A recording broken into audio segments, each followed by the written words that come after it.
I guess I'll just call it Max White Presents. Max White, everyone! I know this because this is like me being old and learning how the internets work. But when you left your old sponsor and changed bike sponsors, I don't know how this happened. I think I was in Albany and we were looking at Reddit, and there was like all these threads guessing where you were going to go. Do you remember talking about it? Did I tell you about this? I didn't know that it was a Reddit thread. It was like a Reddit thread, and people were like guessing where you're gonna go, and it was like a very like you might be too young, but like when LeBron. All right. First and foremost, the only thing you should be using Reddit for is OnlyFans leaks. Dude, this is pre-OnlyFans. This is like. Yeah, but I'm okay. I'm just saying it was interesting. Max. What's up? Yeah, you're dating yourself. Nothing's pre-OnlyFans this year. Oh, that's a good call. I'm so happy that people. Where's your OnlyFans? Why don't you start one? Dude, you're giving away my $1 million idea. You fucking brought it up. I would subscribe. Would it be awkward if it's just like your friends from Albany signing up? So great. All right. All right. Now, yeah, you get me all fired up. This is exciting Get stuff. the White Claw going. All right, let's take a sip of your White Claw and tell me your OnlyFans. Like how many OnlyFans accounts have started with what you just did right there? You took a sip. I'm like a grandpa sitting on the stoop, like rocking back and forth in his chair. Like I'm gonna tell you about what it was like when I was younger. Before OnlyFans. Nah, I got fed up for a while there with like the atmosphere of Instagram and like the idea that you have to be an entertainer and that's all you can be. Because I would get messages sometimes from kids being like, yo, man, that was cool, but you should leave the politics off this shit. We just want to watch you ride. Or like, yo, man, that was cool, but like, and like, dude, I'm telling you, you're my favorite rider, but like, I just don't really agree with you on this. And I'd be like, I don't care. I'm not here. This is a free platform. I'm not here to just be a fucking pay-per-view. Like, if you want my content, like fuck it, you got to pay for it because I'm done filming this phone clip. I don't want to go to the skate park and pull my phone out and sit here and try this trick for the next hour just so that you can tell me that I'm a great rider, but you don't want to hear about how Black Lives Matter because your fucking grandfather said that he was in the war once and that shit isn't real. Like that's not what I. So I was like, all right, fuck this. Shut up and dribble. I was like, yeah. So in my head, I was like, all right, fuck this. I'm gonna start an OnlyFans. And I'm gonna block everybody that says that, and I'm just gonna send them my OnlyFans link. And I'll just post riding clips on the OnlyFans and tell them that if they want to watch me ride, they can, but they gotta pay for it. Are you still doing that? I don't know. I'm getting money other places. What does an OnlyFans? What does an OnlyFans cost? Is it different? Yeah, definitely different. Sometimes.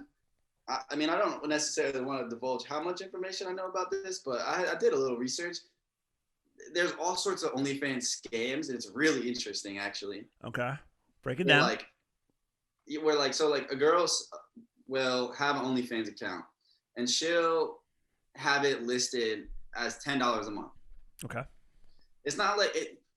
The scam is like Patreon, but Patreon is like out in the open. How like you can be a $2 a month subscriber and then a $5 a month subscriber.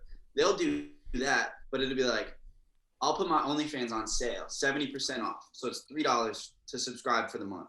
Okay. But you subscribe for the $3 and all there is like one 10-second teaser video. And then it's just another $10 and you can watch the full video. Sick. So you get the feed for $3, but there ain't shit on the feed. Oh, yeah, that's like the old, like there's no butthole pics. Like it's just the outside. Yeah. Okay. Exactly. All right. Like the areola is still blurred out and stuff like that. So do you want? So I like the tip on like, man, I don't know what we can play. This is why I had to crack the White Claw. We gotta, you know what? We're going down. We're gonna be this is interesting to me because in some aspect you don't want the racist and the assholes on your feed like looking at your shit or entertaining them, but if they pay your bills and you're able to pass that forward to somebody else, that's like the ultimate justice in America is when racists pay your rent. Well, yeah, essentially. which it sucks because like I can't. Never mind. I can throw myself under the bus. So I can't throw other people under the bus just yet. Yeah. But yeah, it's an odd thing because especially for like a young man learning how to navigate himself in a social atmosphere. I had to accept at a young age that I was going to be in front of everybody's eyes. Mm-hmm. I can't just block everybody and get rid of it. No, So because that's a big part of your currency as a pro, because you're not doing contests all the time and everything is your social media, which is common all the way over. Right. So like I had to accept that I can't, even though it makes me uncomfortable and it makes me upset at times, I can't get rid of it. So I have to learn how to work around it. And however I see fit to make it, to rationalize it in my head that it's okay is what I have to do. So that's why I was like, all right, I'm fed up with people telling me, hey, we like you, but we don't like you. And I was like, all right, well, if you like me, you got to pay for me over here. But if you like me, that's fine. You can stay here for free. But if you just like me, what you're telling me, and it didn't happen often, maybe like 5-10 people total, but it was enough for it was just like to plant the seed in my head. Like I'm riding for me for free, but I don't necessarily need to ride for somebody else for free. You know, my bike sponsor would never say like, hey man, this is really sick. Keep up the good work, but we're not going to pay this month just because, but like, yo, keep up the good work and make sure you wear our clothes, make sure you ride our bikes, make sure you post about us, make sure you got a sticker on it. Like, it wouldn't happen. Can I offer a directorial suggestion? Let's just say the people that are paying for OnlyFans, that we'll just closet say the ones that, not the cool ones that support that you're thankful for, but the assholes that are like, shut up and dribble. You should just take a photo of your dick and cut it in to the footage. Yeah. Yeah. No, trust me. You think my thought process stopped just at, oh, I'm going to create this account. Well, no, of course not. Is that where we're going? Like, is it going to be now just paid content? Like, it has to be, right? It's got to be. Like, you're telling me, like, okay, a lot of it stemmed from I started working at a bar. Is it Bombers? No, I work at Lionheart with Zach.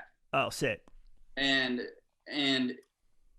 working at a bar, how hard you work and the way that you act directly correlates how much money you make, because it's a tip-based job.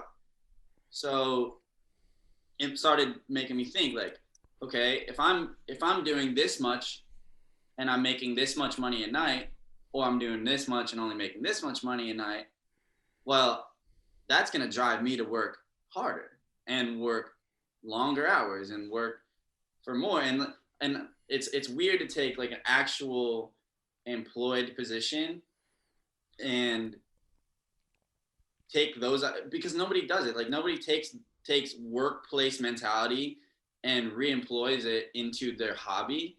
But because my hobby became my job, it was like, how I got to think about my job as a job, because there's aspects of bike riding, of course, that I love. And that's why, like, so maybe well, I mean, you're more of a cyclist or anything than maybe just a normal skateboarder, but like, I started, like, I took my pegs off and I posted something and everyone's like, whoa, whoa, whoa.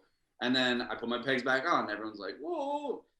I love riding my bike and I always love riding my bike, but as a pro rider, you get pigeonholed and like, oh, I'm this guy that rides 4 pegs and a cassette hub and you do this kind of tricks and these styles. And I grew up riding skate parks and jumping jumps and building jumps with my friends in the woods and all that stuff. Like, I still love doing that, but the masses only thinks that I love riding street, that's the part of the job. Some skaters like, I saw the perfect comment, and it would sum this up great, is that kid Etienne that skates for all timers. Yeah. And he fucking rules. ET is the shit. All those kids are great. He's so sick. Everybody. Yeah, all those guys. Yo, he's so sick. Shout out the whole. Yeah, shout out. And former guest Jared Bassett on there. Yes. Yep. And shout out to Jared. He's the sickest. Shout out to Connor. 100%. Shout out to everyone all the time. It's amazing. But anyways, he posted some shit and he was just skating a mini ramp. And then he goes in his own comment section, just commented and said, I can't wait to be 40 and washed up and leave my construction job all day and skate a mini ramp with a six pack. Yes. And I was just like, see, like he loves skating. Yeah. He loves skating mini ramp, but he's a street pro skater. But yeah. Well, also too, and this is a thing, people are more open about that now. Like the tutelage that old guys pass to younger guys is a lot different than like what drugs to do and what bars to go to and drink. There's also like a career layout. Like, yeah. I know personally, like the kids at Alzheimer's have an amazing blueprint just because the OGs holding that place down, like Rob Price and then the older pros. Like, it seems to me and Zach, like those guys set such a great example for how to do what they're doing. Yeah. It would be, there's a reason that we were talking about this the other day. Like, kids now in skateboarding can go pro without even meeting a person personally on that team. Yeah. People just like reach out to someone that has a lot of followers on their Instagram. Right. We love your shit. Ride these boards. Like it completely defeats the entire purpose of what the thing is. Yeah. Which is interesting because like this leads to my next topic that I want to ask you about. Skateboarding is now in the Olympics, right? Which I'm not even going to go into that. Will BMX be in there? Because our racing's already in there, right? It is. BMX, like what you do, BMX will be in there. Not what I do. So it's like the skate park shit, like the big ramps and all that stuff. It's the showstopper stuff, which is cool. Now, like, so you being like a street skater, street biker, street rider, call it. That's the artistic side of it. Like, I always thought of skateboarding more as a sport or as an art than a sport, right? But that's just kind of an idealist side, and it's just not the way it is. What's that? At a certain point, I just had to like go the full laissez-faire aspect where I'm just like, you know what, fuck it. Like, yeah, I don't care what any of this is. Like, it doesn't. There's no adjective to describe what I'm doing or the way that I feel, because I could never.